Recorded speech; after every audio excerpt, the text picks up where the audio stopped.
Começa agora o Saber Direito Debate. Hoje eu tenho a satisfação de conversar com o professor Murilo José Giacomo, ele que é promotor de justiça no estado do Paraná, também integrante do Centro de Apoio Operacional das Promotorias da Criança e do Adolescente e mestre em Ciências Jurídicas pela Faculdade de Direito da Universidade de Lisboa. O professor Murilo, ao longo da semana, ministrou o curso no Saber Direito, o curso Direito da Criança e do Adolescente, o ECA, tendo como aula número 1, Conselho de Direitos, 2, Conselho Tutelar, 3, Rede de Proteção, a quarta aula, a Lei 12.594, de 2012, também o SINASE, e ainda a quinta e última aula, Direitos à Educação e Proteção no Trabalho. Bem, professor Murilo, obrigado pela presença. Inicialmente, eu gostaria até, o que chama a atenção aqui já, logo no início, o Conselho de Direitos e o Conselho Tutelar. Claro, são duas, podemos dizer assim, entidades, né? Mas cada um com seus deveres, direitos. Eu queria que o senhor colocasse a diferença entre uma e outra. Bom, é uma satisfação estar aqui também. O Conselho de Direitos, ele é o órgão que é responsável pela formulação da política de atendimento à criança e adolescente nos municípios, no Estado, na União. Se resolveu, na época da edição da Constituição Federal, desvincular a política de atendimento à figura do governante de ocasião.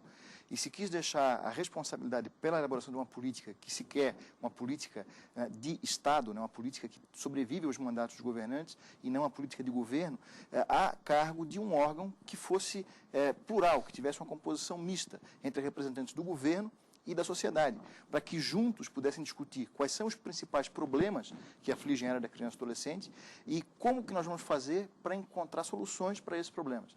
E a partir de um planejamento estratégico, e até se fala, a política de atendimento, ela se traduz nos chamados planos de atendimento. E planos de atendimento que se quer que sejam planos decenais, planos que vão ser elaborados com uma perspectiva de duração pelos próximos 10 anos. Evidentemente que eles podem ser revistos ao longo do tempo, mas a ideia é fazer um planejamento estratégico para que nós possamos ter uma política pública consistente que vai ser implementada progressivamente e vai procurar atender todas aquelas demandas, né, e suprir todos os maiores déficits, né, de atendimento que existe naquele município, estado ou na União, em matéria de infância e juventude. Já os conselhos tutelares, eles são aqueles órgãos que, na concepção do Estatuto da Criança e Adolescente, visa substituir o papel que anteriormente cabia ao antigo juiz de menores. No atendimento direto a situações de ameaça e violação de direito de criança e adolescente, até para que haja uma maior proximidade, né, entre a autoridade responsável pelo atendimento daquela demanda e a população e a comunidade. Porque, como nós sabemos, né, nem todos os municípios são sede de comarca. E nós temos juízes que atendem comarcas com diversos municípios e que ele não tem essa proximidade, né, do problema. E é importante que haja essa maior proximidade, e aí nós temos um conselho tutelar em cada município, pelo menos um conselho tutelar, existem municípios que têm vários conselhos tutelares, e aí são a autoridade, né, eles são compostos por 5 membros, e a autoridade responsável por também tomar conhecimento de quais são as situações de ameaça ou violação de direito de criança e adolescente, e a partir daí tomar decisões para resolver essas situações.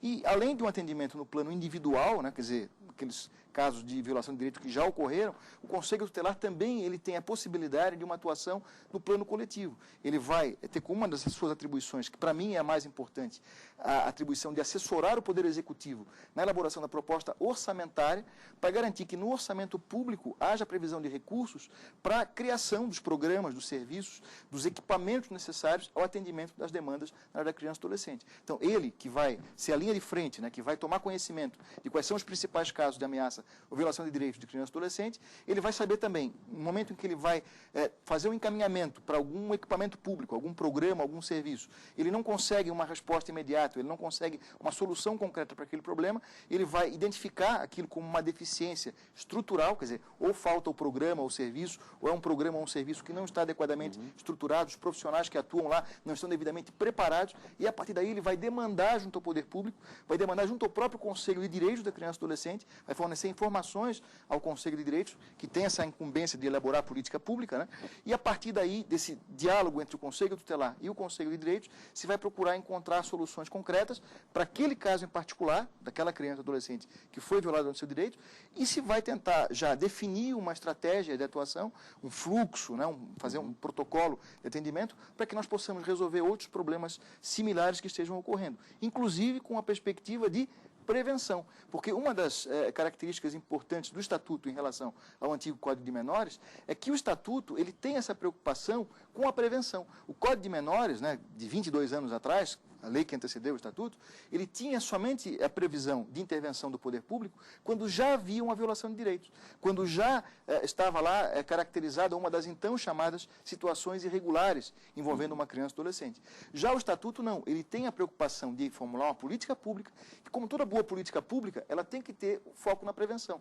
E a partir então do conhecimento da realidade, quais são os principais problemas que nós estamos enfrentando, as maiores demandas, as maiores deficiências na estrutura de atendimento, a partir desse diagnóstico do caso, que o próprio Conselho Tutelar pode ajudar o Conselho de Direitos a fazer, eu vou elaborar uma estratégia, vou fazer um planejamento estratégico para solucionar esses problemas e vou, então, criar programas, adequar serviços, contratar profissionais, definir melhor os fluxos de atendimento para que eu possa resolver concretamente esses problemas. Então, tem que haver essa interação entre o Conselho de Direitos, que formula a política, e o Conselho Tutelar, que está na ponta, atendendo os casos de ameaça e violação de direitos, e está lá sendo, digamos assim, o que vai identificar onde que essa política pode melhorar. No dia a dia. Exatamente. E onde pode melhorar. Tutelar. E essa articulação, essa integração operacional entre ambos é fundamental para que eu possa ter uma política consistente e que consiga resolver concretamente os problemas. Porque esse é que é o nosso objetivo. Não é simplesmente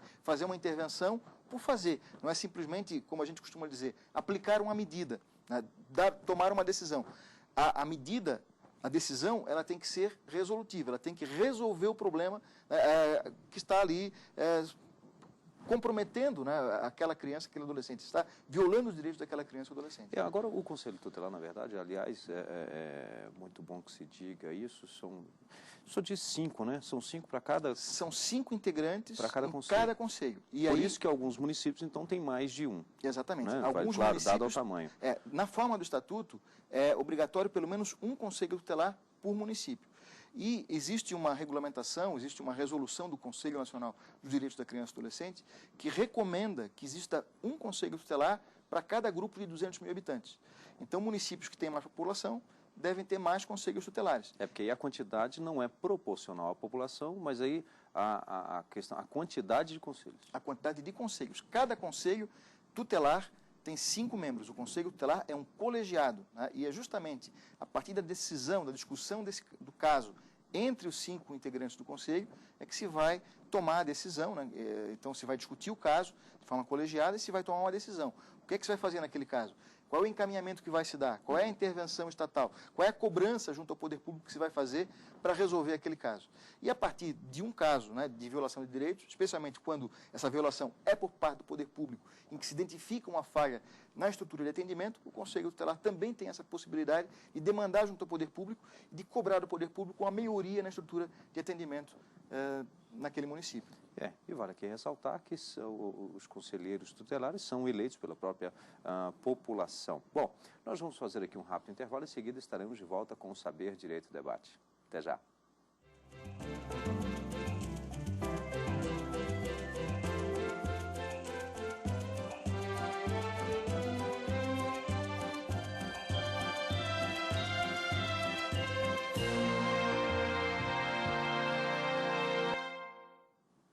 Estamos de volta com o Saber Direito Debate, hoje conversando com o professor Murilo José Giacomo, ele que ao longo da semana ministrou o curso no Saber Direito, Direito da Criança e do Adolescente, o ECA.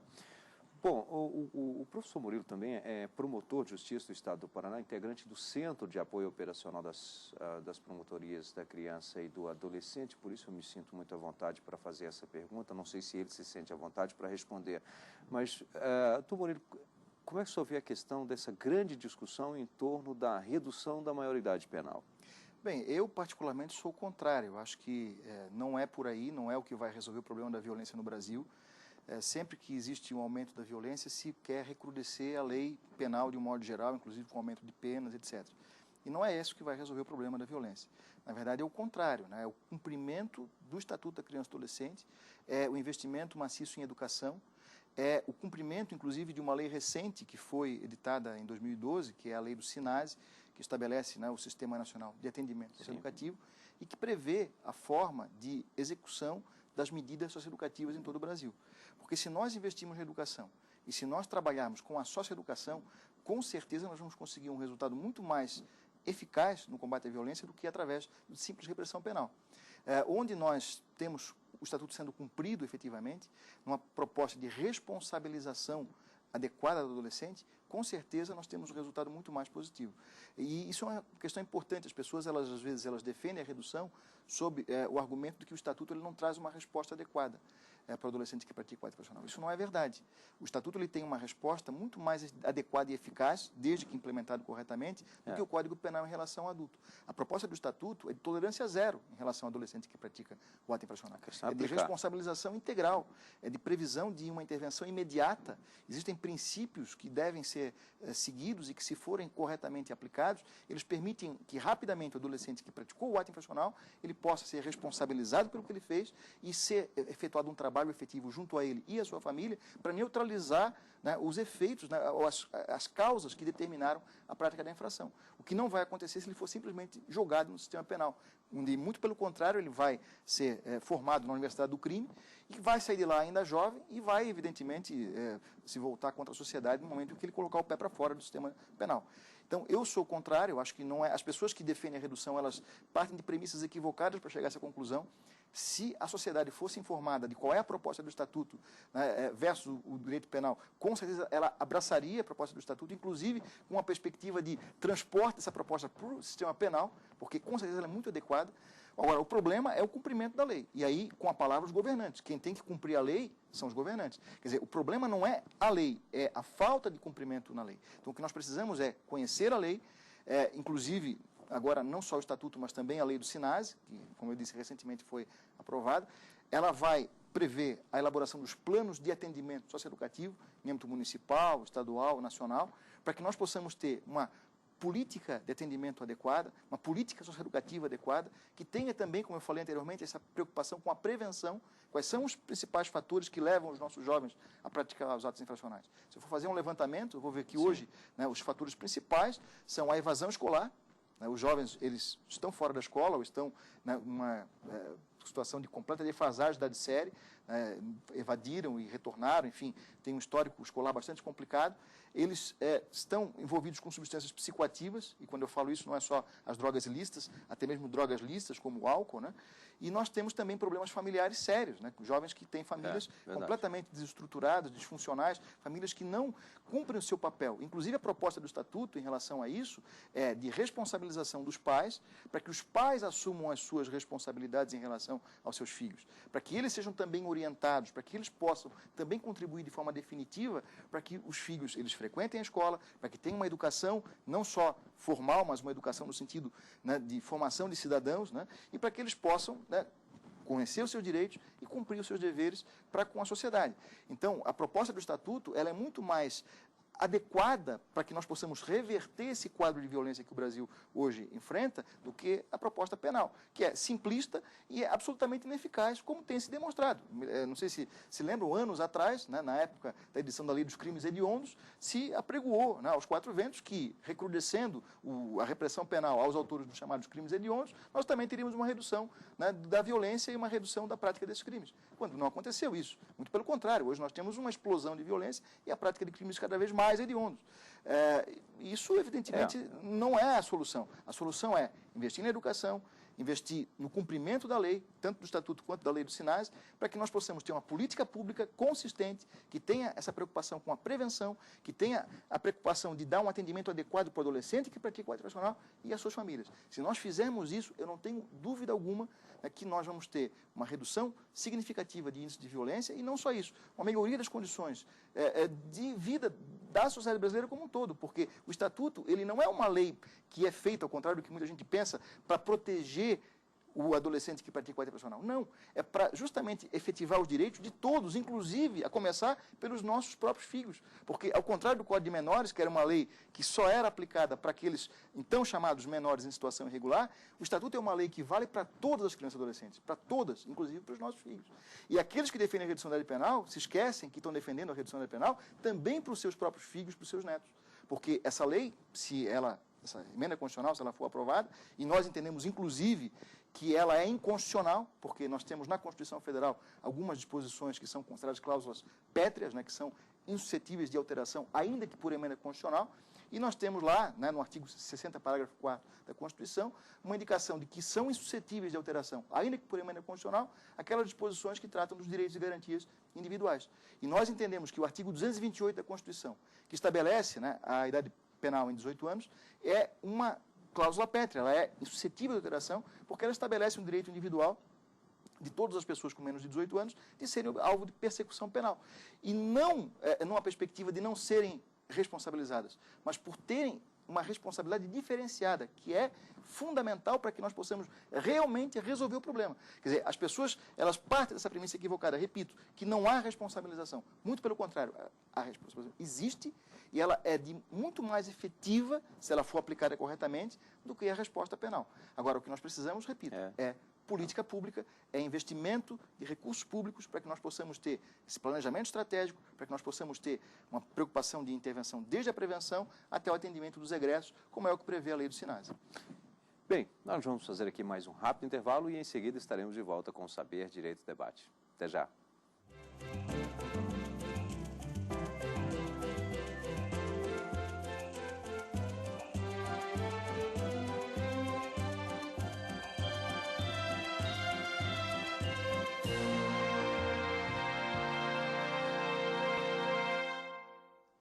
Estamos de volta com o Saber Direito Debate, hoje conversando com o professor Murilo José Giacomo, que ao longo da semana ministrou aqui no Saber Direito o curso Direito da Criança e do Adolescente, ECA, tendo como aula número 1, Conselho de Direitos, aula de número 2, Conselho Tutelar, aula de número 3, Rede de Proteção, quarta aula, a Lei número 12.594 de 2012 e o SINASE. E também a quinta e última aula, Direitos à Educação e à Proteção no Trabalho, e esse, inclusive, é um tema que eu gostaria de tratar aqui com o professor, proteção no trabalho, já emendando um pouquinho com o assunto no finalzinho do bloco anterior, que era justamente quando eu perguntei ao professor o posicionamento dele sobre a redução da maioridade penal, e aí que seja, talvez para o mais discutível hoje, que é o seria de 16 anos, por um lado, né, professor, de fato, nós temos aí, vamos reduzir para 16, e aí continua a violência, quando suscitou, por exemplo, dos crimes hediondos. Continua, bom, então agora não está tendo jeito, vamos reduzir para 14, para 12, para 8, tal, e aí, até onde vai parar, exatamente, né? É o berçário de segurança máxima que nós dizemos, né? Porque daqui a pouco vai se criar o berçário de segurança máxima. O Nasciturha vai ter problemas aí com a legislação seríssimo, né? Mas, por um outro lado, nós temos aquela colocação de que antes você tinha um jovem, talvez os pais com uma educação mais rígida, um controle maior, e de tempos para cá o jovem foi também evoluindo, assim como a sociedade, as leis, enfim, tudo, tendo mais conhecimento das coisas, tendo mais discernimento do que é o certo, do que é o errado. A internet está aí, propõe isso, inclusive ensina também o que é certo e também o que é errado. Bom, nesse caso do direito do trabalho também há uma proteção para que não tenha essa maioridade. Na verdade, tem algumas outras propostas não são possibilidades mesmo de que o jovem trabalhe. E aí é comum esse tipo de comentário, que no interior as pessoas falam assim, mas fulano já poderia estar trabalhando, vai ser um homem trabalhador e tal. Como é que o senhor vê também? É um ditado que é famoso, né? Uma frase famosa, é melhor trabalhar do que roubar. Exato, verdade. É melhor estar na escola, é melhor estar em atividades profissionalizantes, é melhor estar, né, em atividades de lazer, culturais, etc. Então, o que nós precisamos, na verdade, não é defender a redução como uma forma de resolver problema de violência. Isso não vai acontecer. A questão da idade, né, 16, 14, não é isso, como já você mesmo falou, se nós reduzirmos para 16, amanhã vão reduzir para 14, para 12, porque cada vez mais, se um dos argumentos não, porque os criminosos adultos usam adolescentes, vão usar, e já usam, né, adolescentes cada vez mais jovens. E não é essa a solução. o que nós precisamos, também a questão do discernimento, né? Saber o que é o certo e o que é o errado, né? Crianças de 7, 8 anos, inclusive 7 anos é a idade da razão, né, como se diz, já tem essa capacidade de saber o que é o certo e o que é o errado. O discernimento não é um critério. As pessoas partem de uma premissa também equivocada, é outra premissa equivocada, de que ele já sabe o que é o certo e o que é o errado. Nós sabemos o que é o certo e o que é o errado a partir de muito cedo. Não é por aí. É justamente a capacidade de determinar-se de acordo com esse entendimento. É a influência externa. E hoje o jovem ele está muito mais vulnerável, justamente porque a família ela não cumpre seu papel, porque ele está fora da escola e a própria escola não está cumprindo seu papel adequadamente, nessa missão de educar, porque ele está muito mais exposto a situações, né, de completa desinformação por parte da mídia, por parte da internet. Ele está muito mais vulnerável hoje pelo uso das substâncias psicoativas do que estava na década de 40, quando foi editado o Código Penal. Então, hoje, se nós temos que, né, reduzir, temos que ampliar, na verdade, o movimento deveria ser o contrário, porque ele está muito mais vulnerável, mas tem países que têm idade de 21 anos, idade penal. Em países desenvolvidos, as pessoas usam às vezes exemplos, né? Por exemplo, os Estados Unidos, que pode o juiz julgar como adulto ou como adolescente, e que nós tivemos recentemente uma palestra, né, de um professor da Universidade do Texas, em que ele mostrou que os juízes lá chegaram à conclusão que era muito preferível julgar como adolescentes do que julgar como adultos, porque eles estavam jogando jovens no sistema penal de adultos e estavam jogando eles para lá para que eles voltassem em condições muito piores do que eles chegavam lá naquele sistema. Então, o que se precisa é investir... Lá temos um sistema melhor que o daqui. Não, os Estados Unidos não é exemplo para ninguém, né? Eles têm problemas seríssimos em termos de segurança, em termos de violência, em termos do sistema carcerário deles é terrível. Mas, enfim, e justamente por isso, lá eles já chegaram à conclusão que não é esse o caminho tem que ser o inverso. É realmente investir na possibilidade de recuperação. Mas, para isso, nós temos que ter uma política consistente, temos que ter recurso público, temos que ter planejamento, temos que ter programas, serviços, profissionais qualificados. Então, isso é importante. A questão do trabalho. O trabalho, quando a Constituição fixou em 16 anos de idade mínima, né, e a partir de 14 na condição de aprendiz, ela não fez isso por acaso. Ela fez isso respondendo a normas internacionais. Inclusive, existem normas internacionais que proíbem, por exemplo, que jovens menores de 18 anos exerçam atividades consideradas perigosas, penosas, insalubres. Então, nós não estamos sozinhos no mundo. Na verdade, nós estamos respondendo normas internacionais. E uma das questões importantes que nós temos que considerar é que nós não podemos também defender o trabalho precoce como uma forma de reduzir violência. O que vai realmente reduzir violência é a educação. E uma educação de qualidade. E educação para os jovens, educação para os pais, para que os pais também assumam responsabilidades, como eu falei. E até na própria Constituição, né, a educação é um direito de todos, inclusive dos próprios pais, e é um dever da família. Então, nós precisamos fazer com que o poder público, ele invista, e o Estatuto é interessante quando fala isso, né, não no trabalho, ou não no estímulo ao trabalho precoce, mas sim na profissionalização dos nossos jovens. Uma profissionalização que é casada com a educação. Porque a própria educação, no conceito de educação da Constituição, ela prevê a qualificação para o trabalho. Então, eu vou ter que fazer uma preocupação. A preocupação qual que é? É a educação, ensino fundamental, que deveria terminar aos 14 anos, e já casar com o ensino médio a partir dos 14, que ele já teria a preocupação com a profissionalização, com a qualificação funcional, para que os nossos jovens pudessem ter, no futuro, acesso a níveis mais qualificados de emprego. Porque não é simplesmente defender o trabalho pelo trabalho que você vai resolver alguma coisa. O trabalho precoce, inclusive, ele pode retroalimentar uma espiral de exclusão social em que nós vemos os nossos jovens hoje inseridos. Eles acabam tendo que abandonar os estudos para trabalhar precocemente, para sustentar a família, quando deveria ser a família que deveria sustentá-los, né, ou com o apoio do poder público, né, ter essa subsistência, né, auxiliada pelo poder público, e acabam, porque abandonaram os estudos, não conseguindo ter um trabalho qualificado. Acabam tendo uma renda reduzida, acabam se envolvendo com substâncias psicoativas e acabam praticando infrações. Então, acaba sendo mais ou menos um ciclo. Evidentemente que não é só jovem pobre que se envolve com drogas e que pratica infração. Também isso é um mito, né, que tem que ser, desde logo, erradicado. Nós temos jovens de classe média, de classe alta, que também são envolvidos com substâncias psicoativas e que também praticam infrações.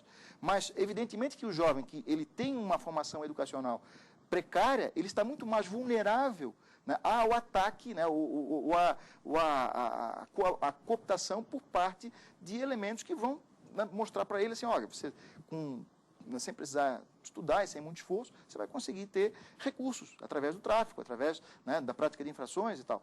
E nós temos que neutralizar isso. E nós temos que neutralizar isso não de forma meramente repressiva, ou não através de uma simples autorização para o trabalho precoce. O que nós temos que investir, repito, é política pública, uma política educacional, casada com a política socioeducativa, casada com a política de qualificação para o trabalho, para que nós possamos ter jovens cada vez mais preparados para serem cidadãos. E uma coisa que eu digo sempre, as nossas escolas, elas têm que, inclusive, ter uma denominação alterada.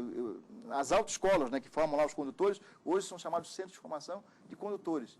As nossas escolas, elas têm que passar a ser chamadas e a agir como centro de formação de cidadãos, que é o que nós precisamos, que elas preparem as pessoas, os cidadãos, para exercer a sua cidadania plena, para que eles possam conhecer os seus direitos, cumprir os seus deveres, e nesse envolvimento, né, com a família, com a comunidade, e com certeza esse é o caminho, né, é o cumprimento da lei, e não a mudança da lei, seja para reduzir a penal, seja para fazer com que os jovens trabalhem precocemente. O que nós precisamos é conhecer e cumprir a lei e fazer com que o poder público, os governantes, elaborem políticas públicas nesse sentido. Bom, nós vamos aqui para as indicações de leitura, na verdade, uma indicação aqui que o professor nos traz, Estatuto da Criança e do Adolescente, anotado e interpretado.